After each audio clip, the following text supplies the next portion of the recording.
খবরের প্রথমে দেখে নেব আজকের শিরোনাম।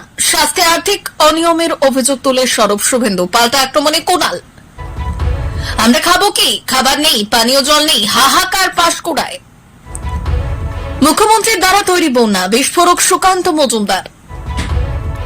বন্যাত্ম এলাকা পরিদর্শন করলেন মুখ্যমন্ত্রী মমতা বন্দ্যোপাধ্যায়। নতুন মুখ্যমন্ত্রী সম্পর্কে কুমন্তব্য, সাংসদকে পদত্যাগের নির্দেশ। পূর্ব মেদিনীপুরের পাঁশকুড়ায় বন্যা পরিস্থিতি খতিয়ে দেখতে এলেন মুখ্যমন্ত্রী মমতা বন্দ্যোপাধ্যায়। আজিকর দুর্নীতি মামলায় 7 ঘন্টা জিজ্ঞাসাবাদের পর যা বললেন সুদীপ্ত রায়। নদীর ধারে বাস, চিন্তা 12 মাস। শুধু চিন্তা নয়, চরম দুশ্চিন্তায় দিন কাটছে ইন্দাস বাসিন্দাদের। তদন্ত হলে স্বাস্থ্যমন্ত্রী জেলে যাবেন, জোর গলায় দাবি শুভেন্দু অধিকারীর। পাঁশকুড়ার সাংবাদিকদের মুখোমুখি সুকান্ত মজুমদার। দুদিন নিরাপদে থাকতে বললেন মমতা। আসছি বিস্তারিত খবরে। বিরোধী দলনেতা শুভেন্দু অধিকারী রাজ্যের স্বাস্থ্য বিভাগে আর্থিক অনিয়মের অভিযোগ তুলে সরব হয়েছেন। আরজিকর হাসপাতালে দুর্নীতি নিয়ে সিবিআই তদন্ত করছে। ইতিমধ্যে গ্রেপ্তার হয়েছেন আরজিকর হাসপাতালের প্রাক্তন অধ্যক্ষ সন্দীপ ঘোষ। তবে শুভেন্দু দাবি করেছেন দুর্নীতির শিকড় স্বাস্থ্য ভবন পর্যন্ত পৌঁছেছে। শুভেন্দু আরও বললেন, তৎকালীন হেলথ ইকুইপমেন্ট সার্ভিস কর্পোরেশনের চেয়ারম্যানকে কাঠগড়ায় তোলা হয়েছে। আমাদের কাছে একাধিক তথ্য প্রমাণ রয়েছে। আমরা চাই ইডি প্রতিটি টেন্ডার, জাতীয় স্বাস্থ্য কমিশনের টাকা, পিএম কেয়ার, করোনা ফান্ডের টাকা সবকিছু যাচাই করে দেখুক। আমরা চাই ইডি প্রতিটি টেন্ডার, জাতীয় স্বাস্থ্য কমিশনের টাকা, পিএম কেয়ার, করোনা ফান্ডের টাকা সবকিছু যাচাই করে দেখুক। অপরদিকে তৃণমূল কংগ্রেস শুভেন্দুর অভিযোগের পাল্টা আক্রমণ করেছে। তাদের পক্ষ থেকে বলা হয়েছে, শুভেন্দু যদি কোনো তথ্য প্রমাণ থাকে তবে তা সিবিআই এর হাতে তুলে দিতে হবে। সিবিআই এবং ইডি তদন্ত চলছে এবং এর প্রক্রিয়া সম্পূর্ণ হলে সঠিক সিদ্ধান্ত নেওয়া হবে। শুভেন্দু অধিকারী বললেন, অভিযোগ করলেন সন্দীপ ঘোষের বিরুদ্ধে বায়োমেডিক্যাল ওয়েস্ট নিয়ে দুর্নীতির অভিযোগ উঠেছে এবং স্বাস্থ্য দপ্তর এখানে টেন্ডার ছাড়াই কাজের বরাদ দিয়েছে। তিনি আরো জানান, হেলথ রিক্রুটমেন্ট বোর্ডে একাধিক দুর্নীতি হয়েছে। অর্পণ ভট্টাচার্য ঘাটালে বন্যা পরিস্থিতি পরিদর্শনে এসে মুখ্যমন্ত্রী মমতা বন্দ্যোপাধ্যায়কে পাল্টা আক্রমণ করলেন বিজেপির রাজ্য সভাপতি তথা কেন্দ্রীয় প্রতিমন্ত্রী সুকান্ত মজুমদার। মুখ্যমন্ত্রীর অভিযোগ ম্যানমেড ফ্লাড। এর প্রেক্ষিতে মুখ্যমন্ত্রীর দ্বারাই বন্যা হচ্ছে বলে পাল্টা অভিযোগ আনলেন সুকান্ত। টানা 3 দিনের বৃষ্টি এবং তারপর ডিভিসি ছাড়া জলে প্লাবিত পশ্চিম মেদিনীপুরের ঘাটাল মহকুমা সহ রাজ্যের একাধিক জেলা। বৃহস্পতিবার পশ্চিম মেদিনীপুরের ঘাটাল ব্লকের প্রতাপপুর সহ একাধিক বন্যা কবলিত এলাকা পরিদর্শন করলেন কেন্দ্রীয় প্রতিমন্ত্রী সুকান্ত মজুমদার। সঙ্গে ছিলেন ঘাটাল সাংগঠনিক জেলা বিজেপির সভাপতি তন্ময় দাস ও ঘাটালের বিজেপি বিধায়ক শীতল কপাট। সাধারণ মানুষকে কিছু ত্রাণও তুলে দেন তারা। সেখানেই সংবাদ মাধ্যমের মুখোমুখি হয়ে মুখ্যমন্ত্রীকে তীব্র কটাক্ষ করলেন কেন্দ্রীয় প্রতিমন্ত্রী সুকান্ত মজুমদার। বললেন, মুখ্যমন্ত্রী বরাবরই বললেন ম্যানমেড বন্যা, কিন্তু আপনি যদি জানেন ম্যানমেড বন্যা হবে, আপনি 1 বছরই কি প্রস্তুতি নিয়েছেন? মুখ্যমন্ত্রীর জন্যই বন্যা হচ্ছে, ওনার দ্বারাই তৈরি বন্যাটা। উনি যদি কংসাবতীর বাঁধকে ঠিকঠাক মেরামতির ব্যবস্থা করতেন তাহলে এই অবস্থা হতো না। ঘাটাল মাস্টার প্ল্যান বাস্তবায়িত না হওয়ার জন্য মুখ্যমন্ত্রী মমতা বন্দ্যোপাধ্যায়কে দায়ী করেছেন সুকান্ত। তার অভিযোগ, ঘাটালের সমস্যা সমাধানের জন্য মাননীয় মুখ্যমন্ত্রীকে সচেষ্ট হতে হবে। কেন্দ্রীয় সরকারের সঙ্গে সবসময় দ্বৈরথের মানসিকতা থেকে বের হয়ে কেন্দ্রীয় সরকারের সাহায্য নিয়ে এগোতে হবে। দিল্লির পরবর্তী মুখ্যমন্ত্রী হিসেবে অতিশী মার্লেনার নাম ঘোষণা করেছেন অরবিন্দ কেজরিওয়াল।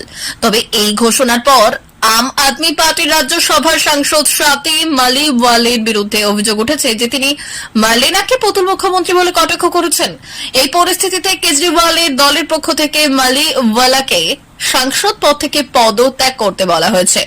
আপাতত আপের অভিযোগ রয়েছে যে মালিওয়াল বিজেপির শেখানো কথা ওড়াচ্ছেন, যা তাদের মনোনীত প্রার্থীর প্রতি অসম্মান প্রদর্শন করে। এই বিতর্ক রাজনৈতিক অঙ্গনে উত্তেজনা সৃষ্টি করেছে এবং দলের মধ্যে অভ্যন্তরীণ দ্বন্দ্বের প্রতিফলন ঘটিয়েছে। কেজরিওয়ালের নেতৃত্বাধীন দল এখন পরিস্থিতি মোকাবিলার জন্য প্রস্তুতি নিচ্ছে এবং মালিওয়ালের পদত্যাগের দাবি তাদের অবস্থানকে আরও দৃঢ় করেছে। আজিকর ঘটনায় গত মঙ্গলবার চিকিৎসক বিধায়ক ডক্টর সুদীপ্ত রায়ের বাড়িতে তল্লাশি চালায় ইডি। তল্লাশি চালানোর পর 3টি ফোন বাজেয়াপ্ত করা হয় এবং পরে তাকে দীর্ঘ 7 ঘন্টা জিজ্ঞাসাবাদ করা হয়। ইডির কর্মকর্তারা মূলত আজিকরের ঘটনায় তার জড়িত থাকা এবং ফোনের তথ্য নিয়ে তদন্ত করছেন। জিজ্ঞাসাবাদের শেষে সুদীপ্ত রায় জানিয়েছেন তিনি তদন্তে সহযোগিতা করেছেন এবং ফোনের ডেটা কালেক্ট করতে কিছু সময় লেগেছে। ইডি সূত্রের খবর অনুযায়ী সুদীপ্ত রায়ের কল লিস্টে থাকা ব্যক্তিদেরও তদন্তের স্বার্থে ইডি ডেকে পাঠাচ্ছে। সুদীপ্ত রায় বলেছেন, ইডি চাইলে তাদের কথা বলতেই পারে। এদিকে আরজিকর কাণ্ডে সিবিআই ও একাধিক ব্যক্তিকে তলব করেছে, যার মধ্যে প্রাক্তন এমএসভিপি বুলবুল মুখোপাধ্যায় এবং টালা থানা 2 এএসআইও রয়েছেন। তদন্ত চলাকালীন এসব সাক্ষ্য এবং তথ্যের গুরুত্ব বাড়ছে। অন্যদিকে সিবিআই সন্দীপের ঘনিষ্ঠ আশিস পান্ডেকে জিজ্ঞাসাবাদের জন্য তলব করেছে। পাশাপাশি ঘটনার রাতে যে হোটেলে তিনি ছিলেন সেই হোটেলের এক কর্মীকেও ডেকে পাঠানো হয়েছে। সূত্রের খবর, আশিস পান্ডের বয়ান রেকর্ড করার কাজ এখনো চলমান। প্রথম দফা জিজ্ঞাসাবাদের পর তাকে দ্বিতীয় দফায় আবারও জিজ্ঞাসাবাদ করা হচ্ছে। তদন্তের প্রক্রিয়া অব্যাহত রয়েছে। স্বাস্থ্য ভবনের পাহাড় প্রমাণ দুর্নীতি, এমনই দাবি করলেন রাজ্যের বিরোধী দলনেতা শুভেন্দু অধিকারী। তিনি বললেন, প্রমাণ সহ আজ কিছু নথি রাখবো আপনাদের সামনে। এমন কোনো জায়গা নেই যেখানে এই শাসক দলের নেতা মন্ত্রীরা দুর্নীতি করেননি। শুভেন্দু অধিকারী বললেন, মাননীয়ার প্রিয় পাত্র সন্দীপ ঘোষ একসঙ্গে 3টি চাকরি পান। এছাড়া স্বাস্থ্য ভবনে নিয়োগেও হয়েছে চূড়ান্ত দুর্নীতি। ইসিপিএস থানায় কেস হয়েছে। এনআরআই কোটায় হয়েছে চরম দুর্নীতি। পুলিশ কোথায় ভয়ে কেস প্রসিড করতে পারেনি। আরজিকর হাসপাতালে সন্দীপ ঘোষ বিভিন্নভাবে দুর্নীতি করেছে। বাজারের দামের থেকে মেডিকেলের বিভিন্ন জিনিসের দাম প্রায় 10 গুণ করে বাড়ানো হয়েছে দুর্নীতিতে। এনআরআই নিয়োগ, স্বাস্থ্য বিভাগে নিয়োগ, চিকিৎসা ব্যবস্থায় সামগ্রী কেনা দুর্নীতি স্বাস্থ্যমন্ত্রীর মদতে হয়েছে। হাজার হাজার কোটি টাকার দুর্নীতি হয়েছে এই স্বাস্থ্য ভবন থেকে। টেন্ডার ছাড়া সরাসরি স্বাস্থ্য সচিবের মারফত যেভাবে অর্ডার দেওয়া হয়েছে, সেই দুর্নীতির সামনে আসা দরকার। আমরা ইডি বা তদন্তকারী আধিকারিকদের অনুরোধ করব, দাবি করেছেন শুভেন্দু অধিকারী। এই দুর্নীতি সব সম্ভব হয়েছে মুখ্যমন্ত্রী ও রাজীব সিনহার আশীর্বাদের হাত ছিল বলে। আলাপন বন্দ্যোপাধ্যায়কে দিয়ে যেভাবে 2021-এর পর কোভিডের দুর্নীতি তদন্ত হয়, সেই রিপোর্ট সামনে আসেনি। অভিযোগ, রাজ্যের বিরোধী দলনেতার। তদন্ত হলে স্বাস্থ্যমন্ত্রী সহ স্বাস্থ্য ভবনের অনেক আধিকারিক জেলে যাবেন, এই দাবি করেছেন শুভেন্দু।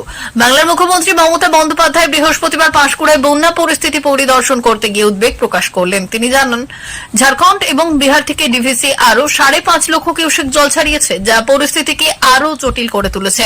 মমতা বন্দ্যোপাধ্যায় বললেন, গতকাল এখানে এত জল ছিল না, তবে রাতের মধ্যে পরিস্থিতি বদলে গেছে। তিনি এলাকার বাসিন্দাদের সতর্ক করে বললেন, এখনই এলাকা ছাড়তে হবে। মুখ্যমন্ত্রী নিরাপদে থাকার জন্য আগামী 2 দিন বিশেষভাবে সকলকে সতর্ক থাকতে বললেন।